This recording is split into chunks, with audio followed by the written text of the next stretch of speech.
Hey guys, welcome back to Frogboy X1 Gaming. I'm Andrew, and today I just kind of want to vent a little bit, kind of talk about the worst parts of being a YouTuber, because there's some amazing things that happen as a YouTuber, but then there are some things that just really suck and completely suck the life out of everything. And today one of those things happened. I made a video earlier about kind of going into a little bit of detail about that, but I kind of just, it's one of those things that just kind of comes to a point where it like really kind of knocks you down a little bit. You have these really, really high highs, and then you have these really, really low lows, and all right. So one of the biggest things that really sucks about being a content creator is always trying to find something to be creative about. Like you always feel like you need to keep creating. You just feel like that you just gotta, especially when you're a smaller channel, you feel like you're just always on the hustle. And man, I can see how that can break a lot of people, because there were a lot of channels that were coming up around the same time I'd started my channel, and a lot of those guys have just kind of fallen off and just moved away. Some of them have grown, super fast, and you just kind of, you look at your peers around you, you look at how they go about creating content, and you're still trying to figure things out, you're still trying to learn the ropes, and you just kind of feel like you've got this constant bombardment of like, I need to be creative, I need to outdo this person, I need to outdo that person, I need to create this content, I need to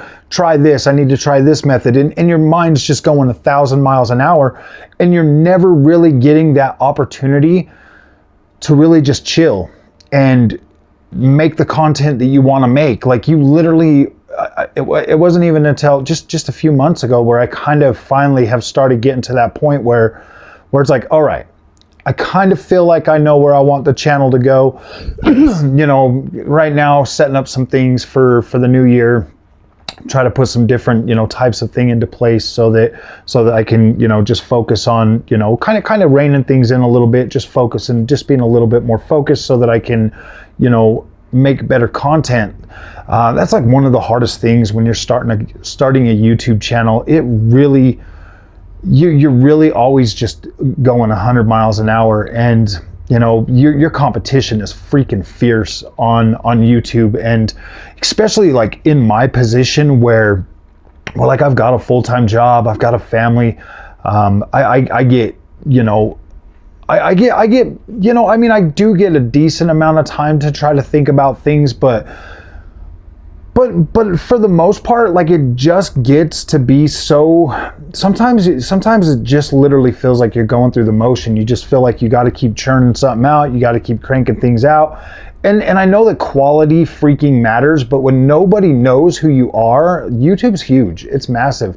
When nobody knows who you are, it's really hard to just focus on quality. You kind of have to make yourself known, and that's been my focus, over the last, 3.5, almost 4 years since I started this channel, is just presence, making my presence known, and I feel like I'm doing a pretty decent job of that. But I know I rub people the wrong way a lot, and that's something that definitely I'm gonna be working on, once we start like the new year and stuff. I had some goals to really crank up the quality this year.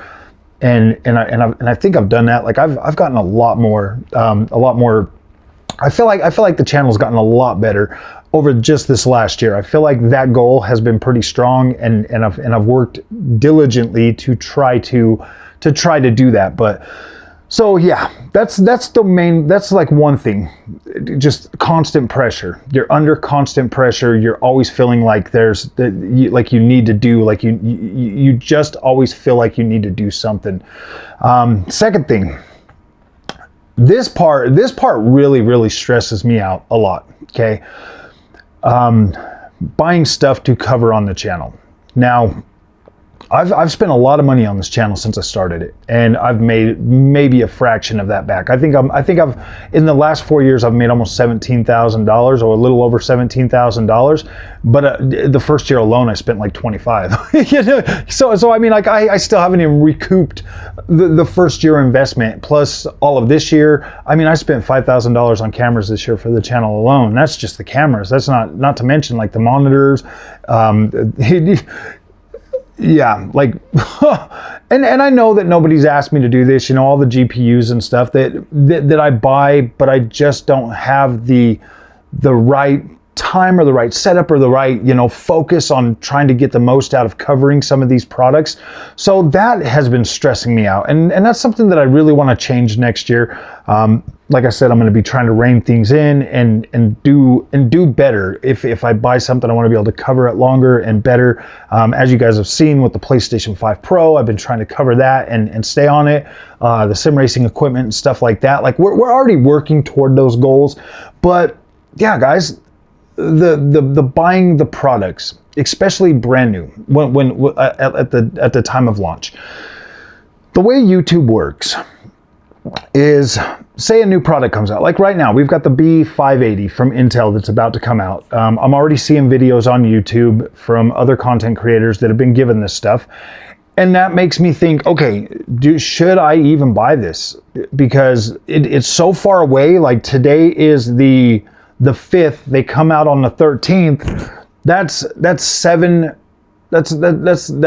8 days of other people gaining momentum and creating content before I even get the opportunity to do that. And I look back at the days from the 7600 XT, nobody cared about that card. That was the lowest viewed card I've ever done. I mean, if I get on here and I look at that, let's see, because I've got a playlist for the 7600 XT. So if I go in here and I go to playlist, and then we go down here, 50.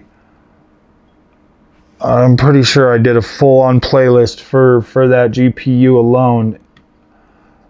I did 53 videos, and then if I go to analytics, and then I go to total views for that, and then I hit lifetime. So this here is out of 50, whatever I said, like 54 videos. I got a total of 54,000 views for the 7600 XT content. And a lot of that content did not, I mean, that's like since the card came out, slowly growing, where it's like, if I was to, you know what, let me see something. Yeah, my estimated ad revenue for that whole GPU was $111.91. So I invested $400 and I made $111 in ad revenue for that product. And so you look at that, 54,000 views got me $111. So And everybody came out and they were just super negative about that card. Everybody said it was trash. Everybody said nobody wanted it, anything like that. So you're fighting. Not only are you fighting to get a product and get your name out there and try to cover this product, you're also fighting against all the other content creators go negative on something, you're done. You either start trashing the product or you just move on. It's that simple. There's nothing good that can come out of that. You either move on or you just start trashing the product like everybody else, and then you literally just become like everybody else.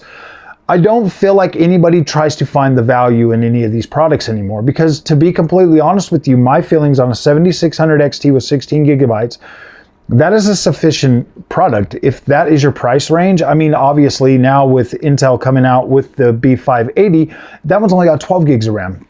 The 7600 XT had 16 gigs of RAM, and I feel like that was a better buy. I feel like that card has a little bit more longevity, but what do I know? I'm just a noob. I'm just a PC or a PlayStation, Xbox dude that decided to buy a PC.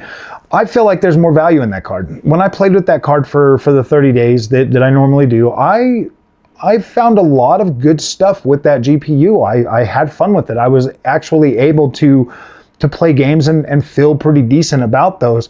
I didn't really see any major flaws or any major problems from a gaming content or from a gaming consumer point of view. I think that card would have been awesome for a lot of people. But I do kind of feel like now in hindsight, when I look back at that, yeah, obviously that was a little bit expensive, you know, but overall, I think it's still delivered, and I think it's got enough longevity to really make it worth the money that they were asking for it, because it's not a card that you're going to need to replace in a couple of years. You could stretch that one out like a couple generations probably, especially if you're buying that as a budget GPU. I think that card is still going to do pretty well for a while. I feel like that was a good GPU.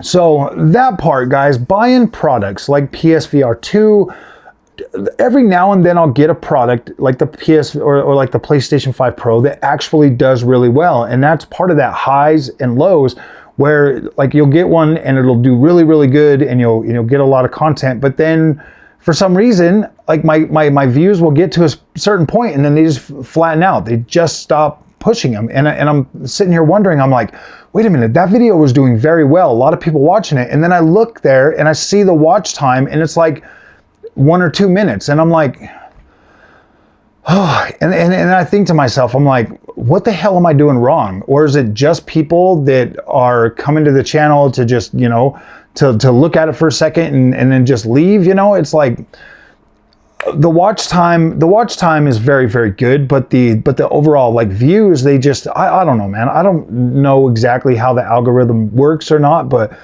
I kind of feel like YouTube is holding me down, or like I said in the other video, the other content creators that are getting significantly more views on their videos, they just stop pushing mine. So nobody sees mine after a while. Like after a day or two, it just completely falls off. And you know, it's crazy. You know, the competition on YouTube is fierce. And it's like, what do? You just keep fighting. You just keep moving along. You just keep going forward, or you quit. You give up. You just give up. And I don't give up. I don't give up very easy. And I see, the thing is I like creating content. I want to get better at this. I want to become a better content creator. I want to be one of those bigger channels to where it's like, look, man, I can be honest and I can tell you, hey man, this is a good product. I like the product. It made me happy. I felt good about it, and give you my honest review without having to delve into negativity like everybody else does, just because they don't want to look different. They don't want to stand out. They all just want to be the same, and they don't want to rock the boat or anything like that. Well, I have a moral code, man. Like I have an ethos that's like, look, man, I'm not just going to bash a product just to bash a product. I'm not doing that. We did that in the beginning. We with the Xbox and the PlayStation, I started getting a little bit negative, and I freaking hated it every single day. I hated that. I hated who I was becoming. I hated what it was doing to me, and it didn't feel right. Like it went against every single fiber of my moral code, and I was like, no, I hate this. I don't want to do this anymore. And so I'm just honest about the products, you know, like with NVIDIA and AMD. I love the AMD experience. I think it's good for me. It's simple. It's easy to work with. I'm able to do everything I need to do. I don't need the fancy, flashy NVIDIA thing that everybody else loves. I don't need it. I'm perfectly okay with AMD. So I cover my AMD and I have fun with it because it's fun. I actually like playing around with it. And so the third thing, guys, the one thing that kind of gets to me, and I know that I'm guilty of doing this to other content creators myself, is the people that come and say that you're just shilling a product. Well, my friends, like with the, let's say the Thrustmaster T598 for example. So the Thrustmaster sent that out to me. They gave it to me like 19 days after everybody else had already had it and started putting out their reviews. And so obviously I had to play catch up. You know, I wasn't one of those top day one freaking content creators that were chosen by Thrustmaster to cover this product. No money changed hands. They've never paid me a dime. Never even offered to pay me a dime. And they're like, all right, you know, here you go. We're going to send it out to you. You know what they said to me? I don't know. I'm not. This is exactly what Thrustmaster said to me. Have fun. enjoy the product, use it. That's all they said to me. That's literally everything they said to me. And if if I was allowed to show you the email, I would show you the email. But you kind of, it says on there that you're not allowed to show this, blah blah blah. Like, so yeah, so it's confidential, man. Like, it's between me and Thrustmaster, and I feel like I can say that. You know, it's like they're like, look, man, have fun with it. That's what they say. And you know, I was like, all right, cool. I don't feel like there's any strings attached. I mean, obviously, there's probably that like little unspoken rule that it's like, dude, if you trash my product, we're never going to talk to you again. Okay, that's fair. You know, I don't feel like I've trashed their product. I feel like I've been pretty fair on it. I feel like, yeah, I mean, I do feel like it came in hot, clearly, but see, the thing with that is like, some people will freak out about that kind of thing, and I'm like, okay, well, here's the thing. You guys have heard me talk about sim racing stuff a lot. There's a lot of products out there that have been flooded into the market, and a lot of those do not have day one support for games. Even the T598 has day one support through other freaking Thrustmaster products. Like, it fully functions as a freaking wheelbase, gives you force feedback, and does everything. It's just missing the specific proprietary feature set that comes with the T598. So you are already getting at least on par experience with other DD wheels. You're already getting that. Like, you are getting that experience, but it could be significantly better. It could be way better if the developers had already created the profiles for this wheelbase, if GT7 had support for this. Now, in Thrustmaster's defense, the T598 is not marketed as a GT7 wheel. The Thrustmaster TGT2, that wheel is. That wheel had damn well better feel good, because it's made specifically for Gran Turismo 7. And yes, it does. It feels absolutely incredible. I like the Thrustmaster TGT2, but I like the T598 too. I think that wheel is absolutely incredible. I've been playing around with it ever since they brought the inertia setting to the overall package. It's made that wheel significantly better, and it does a lot better when like setting that to be able to fill the road and everything. Somebody said something in my other video the other day, because I was trying to explain like when you fill something. What I meant was what I was trying to say, like feeling like losing grip and stuff, what I was trying to say is it feels distinctly different from a belt-driven wheel versus a direct drive wheel. Like, yeah, obviously you lose that feeling on like a direct drive wheel and stuff, but when you lose it, it feels more natural. Like, it's like you're in a real car, and like if you start sliding in a real car, like that's what it feels like on a direct drive wheel. Whereas with a belt driven wheel, you still kind of have that friction, so it still kind of tricks your brain a little bit. So that's all I was trying to say. I wasn't trying to say that you don't get that feeling on a direct drive wheel that you get. I was just trying to clarify that. But like, yeah, that's like one of the things, like the third thing that like really bugs me is like these people that come to your channel and they're just sitting there in the comment section and like, yeah, you probably got paid to say that. And I've done the same thing, guys. I've done the same thing. I get it, man. Like we get so frustrated that of like somebody liking something that we possibly don't like, or we feel like they're overhyping it or something like that. And I know that it probably sounds like I overhype some stuff, but you are excited. A freaking company like Thrustmaster sends you a wheelbase for free and you don't have to pay for it. Like, it's not that you feel obligated to make good content for them, but you do kind of feel like a little bit of like, oh man, I'm kind of part of the team, you know? Like, they're trying to sell this new product. They've given me the opportunity to show that to my community, to show that to people. And you just want to do a good job. You just want to do a good job of like, you know, like, hey man, like, thanks Thrustmaster, I really appreciate this. I want to try to show this in the best way possible to everybody. And, you know, maybe not necessarily like overlook its flaws, but, you know, kind of like be level-headed about the flaws, you know, give like real constructive criticism without trying, without sounding, without putting yourself in a position to where it's like, you don't want to be like overly negative, But and you really don't want to sound overly shilly too, but man, like, dude, it's a good product. How do you not sound overly shilly when it's a good product? I've literally been using it for a month and I'm still absolutely using it. Like this wheel right here, man, like this is my favorite wheel ever, literally ever. I love this wheel, this hypercar wheel so much that it's like, dang, I just want to fill that in my patty cakes while I'm racing. Sue me, man. Like it's a good product. I like it. And of course I'm going to tell you I like it. Just like I tell you I like my AMD GPUs. Just like I tell you I love my PS5 Pro. Just like I tell you I love my Xbox. I'm here to be happy about the stuff that I'm happy about and bring you that content while also trying to walk a fine line of not completely destroying the products that you like. And I realize that that's one of the things that I've done on this channel a lot that isn't necessary. I don't need to cut down the products that you like to prop up mine. I feel like AMD makes an incredible GPU. So does NVIDIA. There's a reason why they're number one. NVIDIA wasn't right for me. AMD is. I like the freaking simplicity of the AMD GPU more than I like the flashiness of the NVIDIA one. And I don't use all the CUDA programs and stuff like that. So I don't need the GPU for the specific reasons that make that the number one GPU. That's the biggest reason it's the number one GPU, is because of those features. When I feel like the AMD,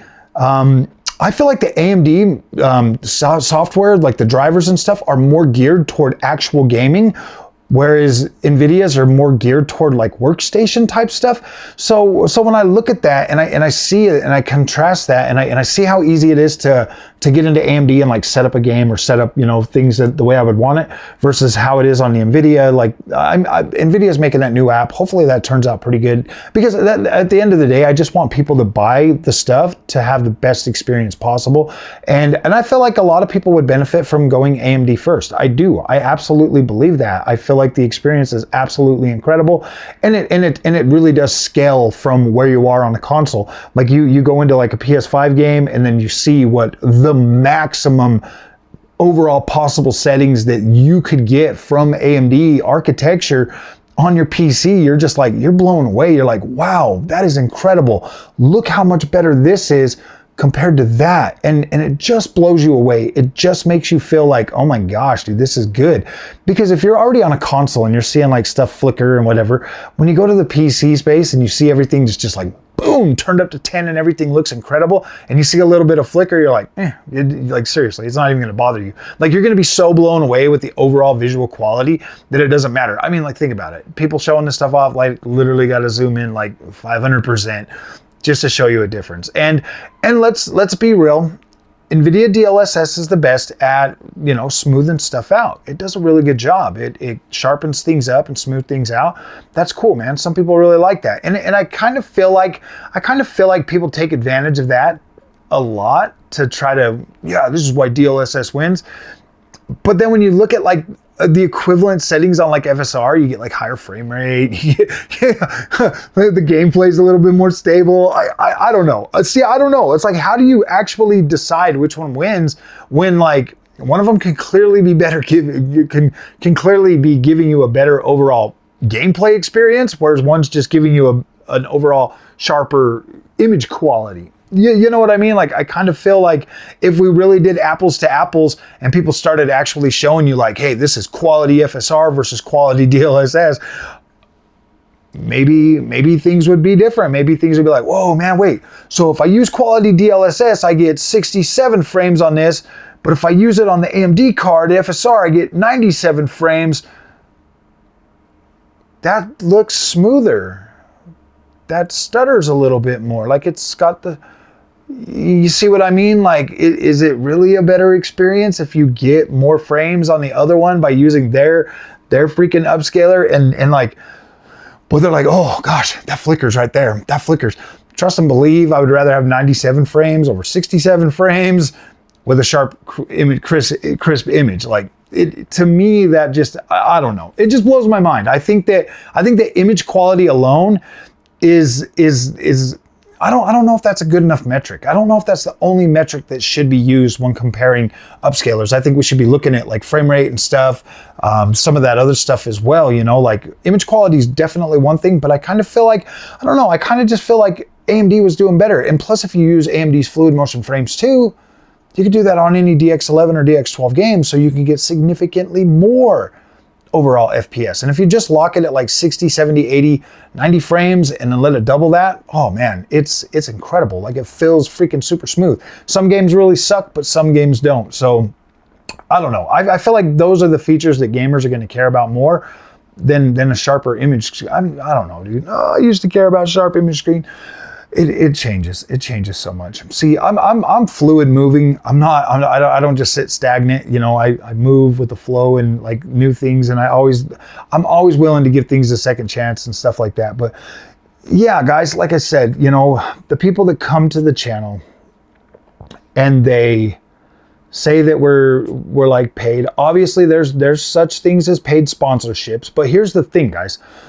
If you've got Thrustmaster, Fanatec, MOZA, SimMagic, Camus, freaking Simicube, who else is out there? There's more. Logitech. Like if you've got like 10 brands, okay? You've got like 10 brands that literally, let's be real, literally do the same thing and all feel pretty damn similar.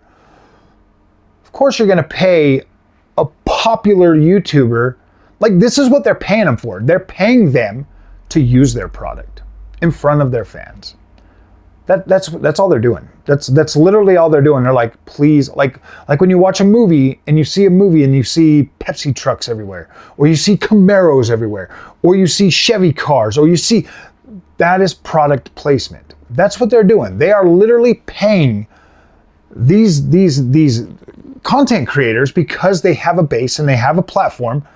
Hey man, we don't need you to like really say anything, but we please like take our $30,000 and our T598 and use it on your channel. That's not a bad thing. That doesn't mean the person is shilling. That just means that like, hey, yeah, dude, I'll cover your product.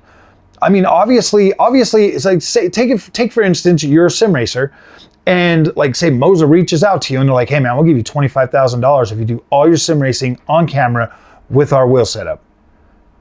Like, why wouldn't you take that? All right, whatever. You know, I mean, you don't have to sit there and shill their product. You just do all your racing and people will see that. And see, the thing is they're going to see MOZA. They're going to equate that with, oh my dude, I love this freaking content creator. And that's going to be enough to get them to think MOZA over Camus or over Fanatec, over any of these other products. Dude, people don't need to, they don't need to shill you anything. Literally, all they got to do is use that product, and most people will automatically equate that to that. That's how that works, man. So like this whole thing, like people coming to me and be like, oh man, you're just shilling it because they gave it to you. They gave me a product to use, okay? I was only required to make one video. One review video. That was the only freaking requirement for receiving said product. Do a review video on it, because that's what I said. I was like, I'll do a review video. That was it. Here we are a month later, and I'm still doing Thrustmaster products. Why? Because I think it's an incredible product. I think it's very good. I like using it. I absolutely like using it. And the overall experience, while it's buggy, you know, while it's not completely finished, while it's still ironing out things, it's getting new updates, I've been following along with that. It gives me an opportunity to continue to create more content, to continue to use that platform that I know people are already out there buying before even watching my content. They're buying this product, and it's like, look, man, this is me continuing to use it, giving back to my community, showing them like, hey guys, this is how I did this. This is what I figured out. You know, this is how I'm getting along with this. It makes me happy with this. Me utilizing that and gaining a real experience with it is helpful to the community that's already buying it for this product. It's great when they send you a product and you can use it to gain multiple, you know, views, or you can use it to grow your community or something like that. It's a tool for me. Like that, the requirement ended at one review, period. That was it. you can basically look at this as like me being a wild card. Like I'm a wild card. They don't know what I'm going to say after that review. They don't know what I'm like. I could get mad at the product. I could freak out. It could stop working. You know what I mean? Like I'm a wild card after that video. It's pretty much I'm a wild card. They said have fun, you know, do your review. I did my review. And I didn't really see any issues with it. And like obviously, you know, like the review, I'm still using it. You can see that like when you watch the new content and stuff that I'm still using it. I'm still having fun.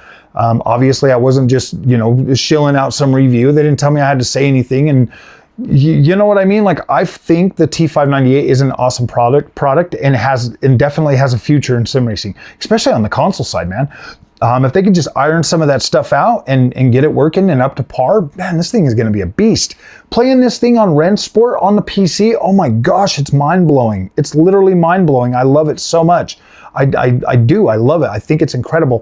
Fanatec's the same way, man. I love Fanatec. That's why I switched over from like the Camus and the other stuff and went back to the known brands because they have that support that I absolutely love and want. So yeah, guys, just the negativity from people saying that you're a shill and stuff like that. Like, I don't know why, but it kind of does get under your skin because you're just like, gosh dang, dude, you're thinking in your head, you're like, dude, if you were in my spot, what would you do? What would you do? Where would you be?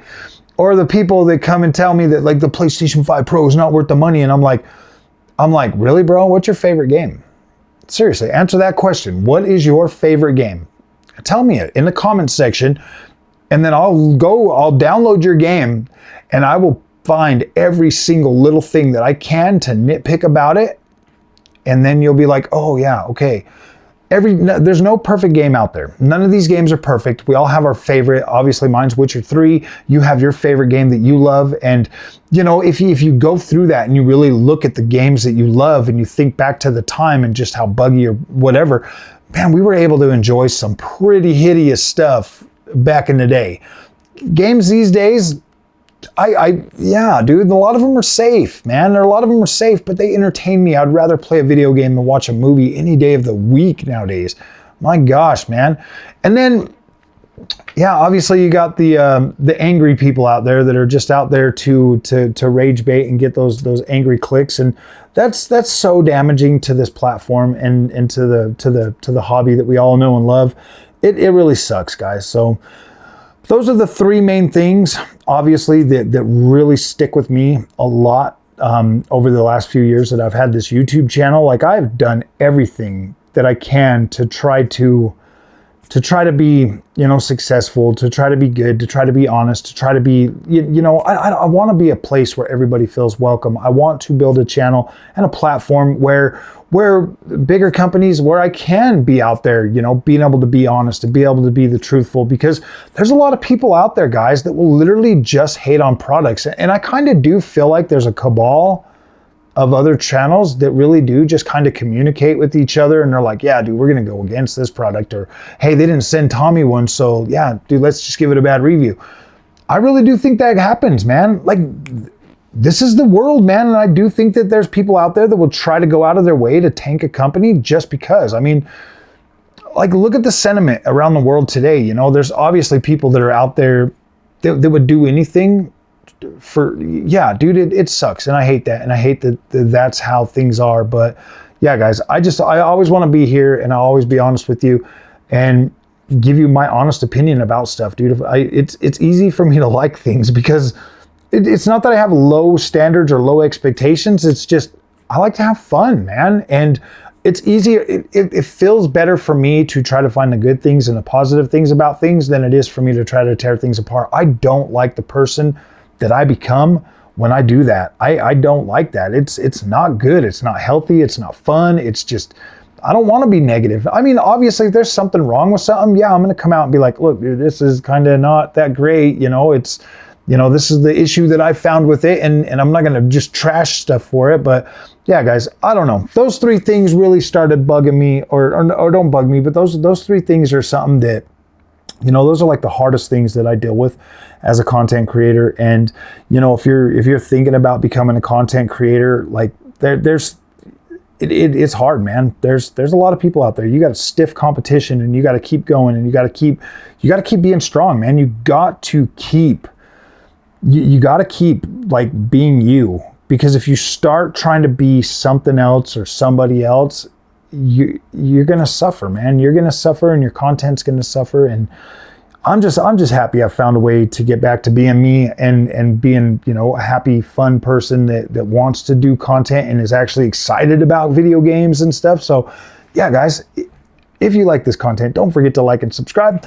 Let me know in the comment section if you guys want me to do more videos like this, you know, talking about like the experience of being a YouTube creator, and, you know, just the experience of like what it's like, and, you know, the stuff that we go through trying to figure stuff out. Because, man, I started this with no experience at all, no editing experience, no freaking none of it. And I've literally had to teach myself every single thing along the way while making content every single day.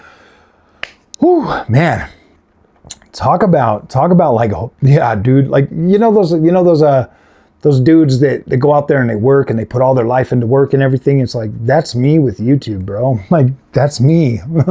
I wake up thinking about YouTube. I go to, you know, I'm always thinking about like, what can I do? And yeah, guys. So, all right. If you like this content, do not forget to like and subscribe. Thank you for watching. And if you made it this far, you are a freaking trooper. And I greatly appreciate the dedication to watch this video. Thank you so much.